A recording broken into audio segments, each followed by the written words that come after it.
You're listening to In My Humble Opinion with Maxilia Robinson and Charles Lewis. Only on 101.3 Jams. As promised, we want to spend this hour, to talk to a couple more of our upcoming candidates, because hopefully y'all have been hearing the coverage we've been giving you, going to the YouTube channel, and these will be up as well.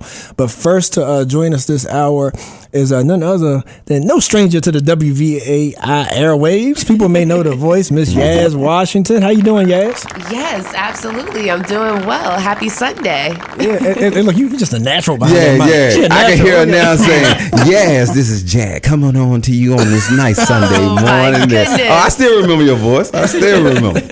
So you decided to throw your ring in the Charlottesville City Council. First, for those who don't know, they may just know your voice or your name from the radio or just hearing of it, through your current bid for council. Give a little backdrop on who Yaz Washington is. Okay, awesome. So yes, I'm 23, so I'm excited. I'm really passionate about being able to energize people about things that are important. Politics is very important, as it is our governing body and everything also as well. So I work on political campaigns, or I have previously. So also I have a company, Rocket Science. Okay. Basically the core of it is being able to use art in a purposeful manner. Being able to heighten awareness about different topics of different pressing topics or issues that kind of have fell by the wayside, or they're of disinterest, and being able to basically re-centralize people's focus. Okay. There's a lot of things going on right now, so basically being able to, use something that people get along. Everybody can kind of agree on art. And it's kind of something that brings people together. So being able to use art to encourage cultural diversity is really important. That's kind of one of the things why I really loved being on the radio as well. But aside from that, working on political campaigns, I noticed that when I was doing stuff for Rocket Science, it continued to kind of overlap with politics. So, kind of taking that stride from being an activist to, moving in a position where I was a politico and basically being able to work to get people elected into office that I found were very important people. They, are definitely for the cause and everything like that. And then basically being able to actually run and be a politician myself, which is absolutely amazing. I'm really excited Congrats. about, so my background is basically, I had worked in affordable housing. So I have a background being able to make sure that housing is accessible to people that's in the lower quartile. So far as, income and everything goes, low income families and individuals definitely deserve equity. They deserve a chance to be able to, bring themselves out of that predicament, but also to be more sufficient. So I definitely think equity is important. I think it's something that Charlottesville, definitely provides for low income individuals. I think it's something that we should continue to give. This socioeconomic group. And so aside from that, there's definitely a lot of social issues being addressed right now, whether that's to address gun rights or whether that's... I was going to ask you your key points, but go ahead. Which brings, to being able to uphold public safety is really important. So definitely that's one of the things that I addressed, mental health issues. Okay. That's another one. So definitely I think that the screenings when people purchase guns should be more detailed, because there's already a screening that takes place to ensure that they, basically they don't have mental health challenges and that they're trying to purchase a gun, which is also listed in the Bill of Rights, the Second Amendment. So that's really important. Also, too, making sure that we're able to actually make an impact and actually help people and get to the root of the problem. So I've made a lot of suggestions and recommendations. I'm definitely progressive in all of my approaches and my suggestions for how I would like to build the city up. I definitely think it's important for us to address economic activity and different things that will stimulate that. So the core of my platform is urban planning. Okay. Because I see how that connects. Okay. Yeah. Okay. So it was a little bit of a jump. I'm about to make it make sense to you. So basically, like urban planning is definitely really important as we continue to take progressive strides to be able to build the city up. As we work to expand the urban ring, there's housing and commercial development that's taking place. So that's definitely working to be able to stimulate economic activity. Okay. But aside from that, as our population continues to grow, it's grown by about probably like 2,000, I want to say roughly, over the past couple of years. So definitely making sure that we're continuing to uphold public safety. Now, when you're talking about criminal justice reform, sometimes that makes people, sometimes people can see it a little either way. I definitely think that on a federal level, politicians have already taken, action on stuff like that, where you're talking about the decriminalization of low-level offenses, so that we can kind of, being able to bring people home, so that, things like OAR on a Charlottesville local level, things like OAR and things like Home to Hope are there to be able to actually help. Yeah, giving them something to come home to help cut down on the re-incarceration. Exactly. Gotcha. Okay. And I think things like that are very important. You know what I mean? Being able to build people up and making sure that they actually have something that can extend a hand and help them out. So then it's not just like we just threw you back out there. You can't find a job. We kind of don't really care. You know what I mean? And I think that's kind of something that's been done in the past, and that's why recidivism is such a big thing. Yeah, and I think Max has something for you. Okay. Yeah. Go ahead, Max. For those of you that are just joining us, we will actually be speaking with two candidates for Charlottesville City Council during today's show. One being Yas Washington. She's in our studios right now. And then Brian Pinkston will also be joining us a little bit later. And so, yes, I was just telling you how awesome it is that you are running for city council, how much I commend your efforts, and how much I was really looking forward to talking to you today. And I don't want to backtrack too much, but in your very early comments, you talked about bringing conversations to the forefront that had fallen by the wayside. And I didn't know if you could maybe elaborate on that a little bit, because a lot of the things that you mentioned are actually mainstream conversations right now. And so when a person is thinking about what Yas Washington brings to city council at the age of, how old are you? 23. 23. And just, your maybe innovative ways of looking at government and policy, they may be interested in some of the ideas that you have. So did you want to elaborate a little bit on the conversations that have fallen by the wayside that you think you could help make change with? Yeah, most definitely. So so aside from what I had already mentioned or brought up, which thank you, Max, by the way, urban planning, to pivot, I definitely think it's important that as we continue to build the city up, that we're not tearing our ecosystem down in order to do so. So definitely, with development, there's hand in hand an increase in our emissions.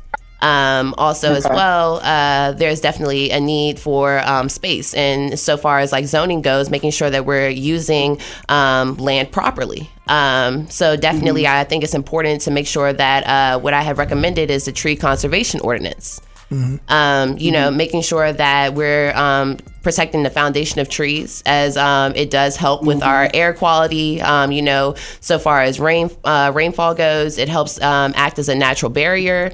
And then, aside from that, it helps to kind of like ward off the carbon dioxide emissions as well.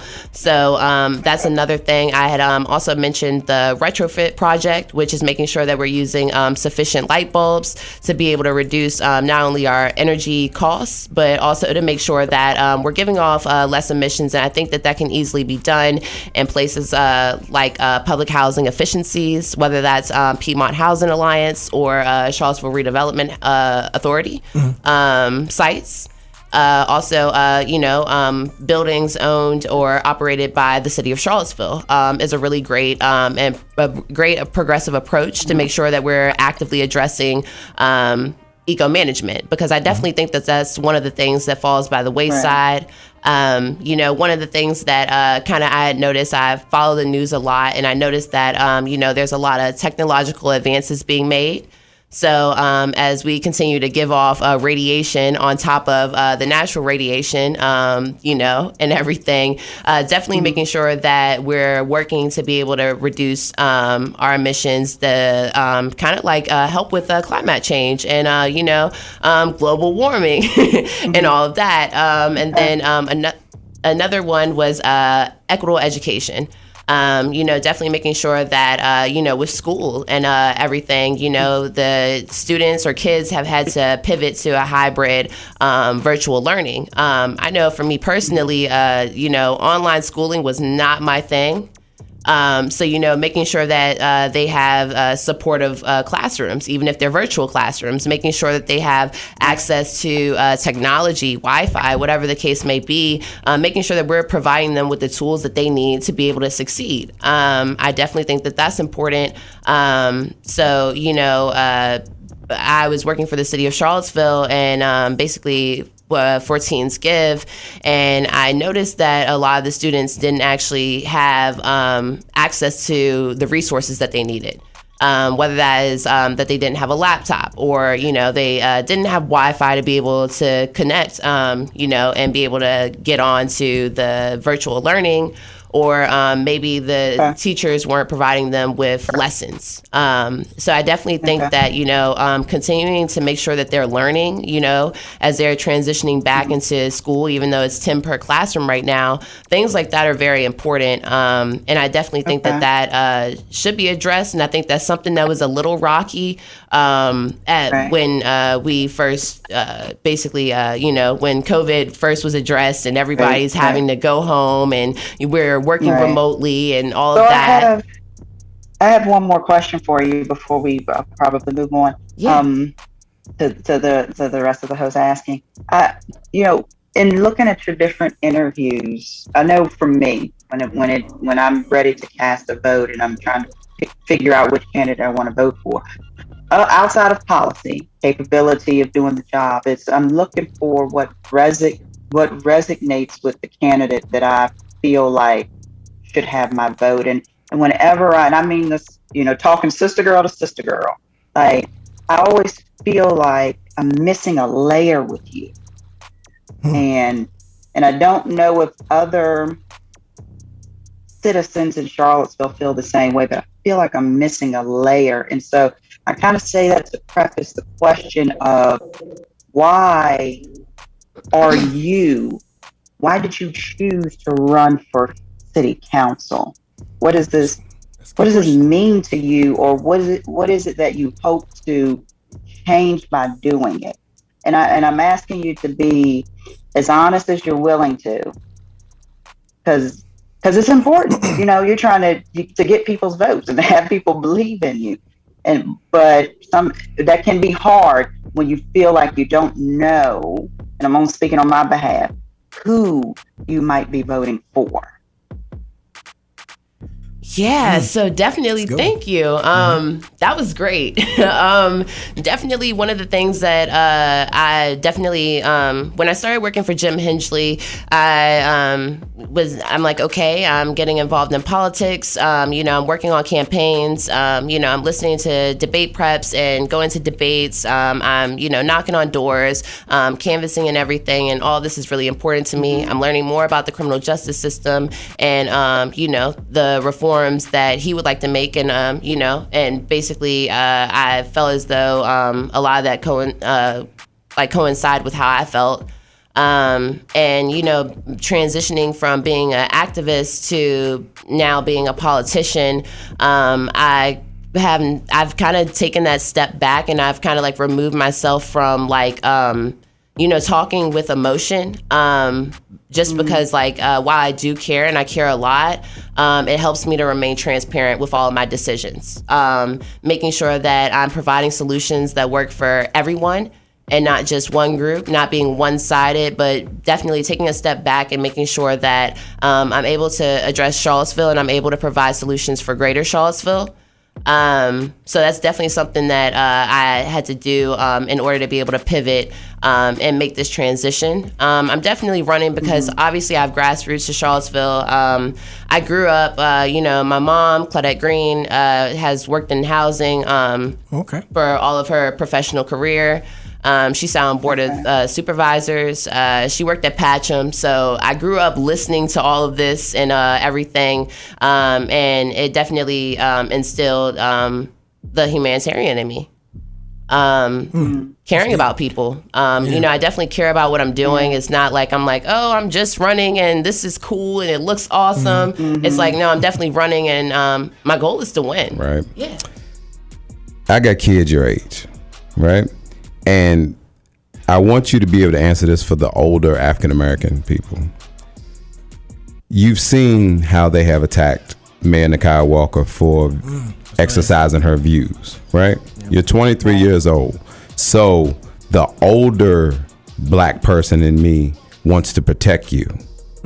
So to keep them from not voting for you just because they don't want you to go through what they've seen an older black woman of your caliber go through, right?